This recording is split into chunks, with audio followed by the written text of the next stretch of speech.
course, it's State of the Union Day. I know the president's really looking forward to his address tonight. You're going to hear a speech that is a celebration of 250 years of our nation and our nation's independence. You're going to hear the president share the stories of everyday Americans who have benefited from his policies. You're going to hear the president share tear-jerking stories of American heroes, past and present, who really exemplify what it means to be a patriotic American. He'll obviously tout the administration's accomplishments over the past year, and he will, of course, lay out a very ambitious agenda, I think, for the working people of this country to make America more affordable and prosperous and safe and make the American dream more attainable. So it's going to be a great speech, and we hope that everybody will tune in. I'll take a couple questions. Karoline, can you tell us what the main focus in the economy tonight? What can we expect on that front? Well, there's a lot to talk about, as the president himself has said. A large portion of the speech will, yes, focus on the economy. The president will lay out the case for why he and Republicans are better suited to continue tackling the affordability crisis that was created by the Biden administration and Democrats on Capitol Hill. And over the past year, there has been tremendous progress to move the ball forward toward attaining the level of economic prosperity we had under President Trump's first term. We saw just this week mortgage rates have dipped below 6% for the first time since 2022. Again, they were over 8% because of Joe Biden. Under President Trump in his first term, they were a record low 2.65%. You're going to hear the president tout his signature tax cuts that every single Democrat in Congress voted against. No tax on tips, overtime, no tax on Social Security. You'll hear the story of a woman who is a waitress in Pennsylvania. She and her husband are both going to benefit more than $5,000 because of the no tax on tips and no tax on overtime policies of President Trump and Republicans. So the president's going to make the case that 3 more years with him in the White House and with Republicans on Capitol Hill, we can finally achieve the American dream in this country again that we had in his first term but was lost because of Joe Biden and the Democrats over the past 4 years. Caroline, there's some back and forth reporting yesterday about what may or may not have been the Pentagon's concerns about a protracted engagement in Iran. Do you expect to hear the president lay out anything tonight about what an American commitment would be if we decide we need some kind of military action in Iran? What do you expect to hear the president say? You'll hear the president tout the accomplishments overseas of the United States military over the past year under his leadership, one of which, of course, was Operation Midnight Hammer. You'll hear the president proudly and rightfully say that the United States military is the strongest and most lethal fighting force in the world.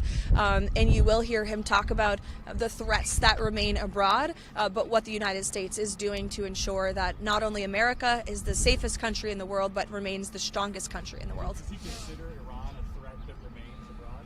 Well, look, Iran chants death to America. So you tell me if that's a threat. Elena. I wanted to ask about if the president is expected to address the DHS shutdown during his speech today, and also if you could clarify what happened on Sunday with the TSA pre-check lines being closed and then having that decision reversed. Sure.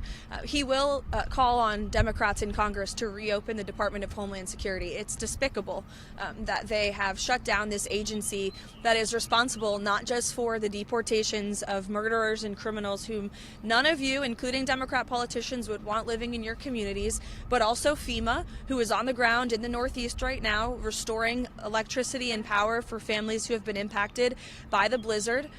You look at your United States Coast Guard, men and women who are not being paid because of Democrat politicians who have shut down the Department of Homeland Security, the United States Secret Service, which of course is essential to protecting the President of the United States. They just did honorably this past weekend when an armed crazy person intruded at the President's personal property in Florida. These are great men and women who are working around the clock to keep our homeland safe, and it's terrible that Democrat politicians have shut them down. And it is impacting TSA as well, which is why they have been updating the guidance. As for internal deliberations on that, I would defer you to the Department of Homeland Security directly. But of course, there is going to be an impact at airports when you shut down the department that's responsible for funding TSA agents and providing them their paychecks. And it's an unfortunate consequence, and it's completely avoidable if Democrats do the right thing and get these great men and women paid.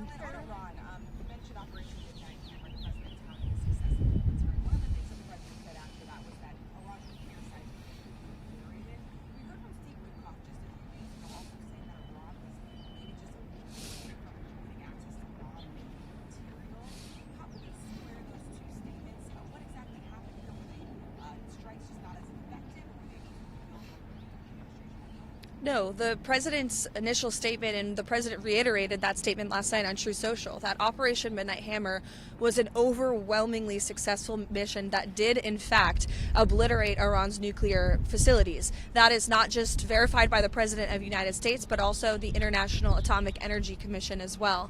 That does not mean that Iran may never try again to establish a nuclear program that could directly threaten the United States and our allies abroad, and that's what the president wants to ensure can never happen again. And just one more note with respect to Iran before I run into my morning meeting.